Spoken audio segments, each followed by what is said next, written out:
ময়মনসিংহের ফুলবাড়িয়া এলাকায় যাত্রীবাহী বাসে দুর্বৃত্তদের দেওয়া আগুনে পুড়ে মারা গেছেন চালক জুলহাস। তার মৃত্যুতে পরিবারে নেমে এসেছে শোকের ছায়া। বিস্তারিত শাকিল কবিরের রিপোর্টে। ময়মনসিংহের ফুলবাড়িয়া উপজেলার ভালুকজান এলাকায় সোমবার দিবাগত রাত 3:15টার দিকে ফুলবাড়িয়া কেশরগঞ্জ সড়কের ভালুকজান এলাকায় মেসার্স ইসলাম ফিলিং স্টেশনের সামনের সড়কে একটি বাসে দুর্বৃত্তরা আগুন দেয়। এতে বাসচালক জুলহাস মিয়া নিহত হন। তার মৃত্যুতে পরিবারে নেমে এসেছে শোকের ছায়া। মা সাজেদা বেগম বারবার মাটিতে লুটিয়ে পড়ে বুক চাপড়ে আহাজারি করছেন। 4-5 লাখ টাকা ঋণের বোঝা মাথায় রেখে একমাত্র উপার্জনক্ষম ছেলেকে হারিয়ে যেন ভেঙে পড়েছেন তিনি। ছেলেরা যারা মারছে এই বিচারটা আমি চাই।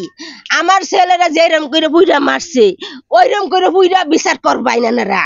আমার ভূতের আরো যে কোনো দুঃখুনির মার জি বুঝছে এইরকম ধরনের কষ্ট যে না পায় এই বিচার ডান্ডাগর কাছে চাই। এই বিচার আল্লাহ ফাঁসি দেওয়াই আনে ওই তাড়াতাড়ি এই মুহূর্তে ধরুন আমার ভূতের জানাজার দিবার ভাই এইরকম ধরনের কামনারা করুন। আমার পুরা সংসারটা এই ছেলে চালাই তো বউ আছে জি আমার জি আছে আমি আছি আমার নাতিন আছে পুরা সংসারটা আমার ভূতে চালাইতো। আমার 10,000 টাকা সপ্তাহ কিস্তি, মাসে হইছে 5,000 টাকা কিস্তি, আবার এই দেওয়া হইছে মনে করুন গ্রামের ঋণ হইছে 3 লাখ। এই যে ঋণ আমার ভূতেই উসুল করতেছে, সবকিছু আমার ভূতে খাউন দিয়ে উসুল করতেছে। এইটা ঋণের বিচার চাই, এইটা সবের বিচার চাই, খাউনের বিচার। আপনারা কি করবেন করুন।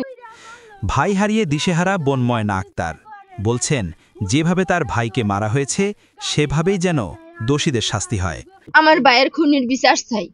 আমার ভাইয়ের যেরকম করে মারছে হাইনারা অদন করে বিচার করবেন, অদন করে শাস্তি দিবেন, যাতে আর কি ওর বোনের বউয়ের দিকে যাতে ভাই কাইরা না নেয়।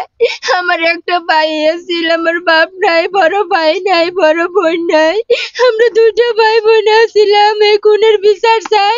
আমার সংসারটা কেমনে চলবো এই সংসারের দায়িত্ব আন্নুগের কাছে দিলাম। আন্নুরা যদি সহযোগিতা না করেন গো তাহলে আমার মাঝির মারা সারা কোনো বুদ্ধি নাই গো, আর কোনো রাস্তা খুঁজে পাই না গো। মানুষের কাছে কত ঋণ পাই গো, কত সমিতিতে টিয়া দুলছে গো, গ্রামে কত ঋণ আছে গো, এটার বিচার আন্নুগের কাছে দিলাম গো। এলাকাবাসীরাও এই নৃশংস ঘটনার তীব্র নিন্দা জানিয়ে দোষীদের দৃষ্টান্তমূলক শাস্তি দাবি করেছেন। আমরা বিচার চাই, যারা আগুনে পুরায় মারছে এদের বিচার চাই, কিভাবে বিচার দেবেন সেটাই আমরা করবেন। আইনের মাধ্যমে যাতে বিচার করা হয়। গাড়ি আসিল মারা গেল, বিচার চাই, শাস্তি চাই। শোকার্ত পরিবারের পাশে দাঁড়িয়েছেন ফুলবাড়িয়া উপজেলা জামায়াতের আমির অধ্যক্ষ কামরুল হাসান মিলন এবং আলম এশিয়া পরিবহনের ভাইস চেয়ারম্যান SM শাহজাহান। চালক জুলহাসের মৃত্যু শুধু একটি পরিবারের নয়, পুরো সমাজের জন্য এক গভীর বেদনার গল্প। এখন দাবি দোষীদের দ্রুত বিচার ও শাস্তি। ময়মনসিংহের ফুলবাড়িয়া থেকে শাকিল কবির, জাগো বাংলা নিউজ।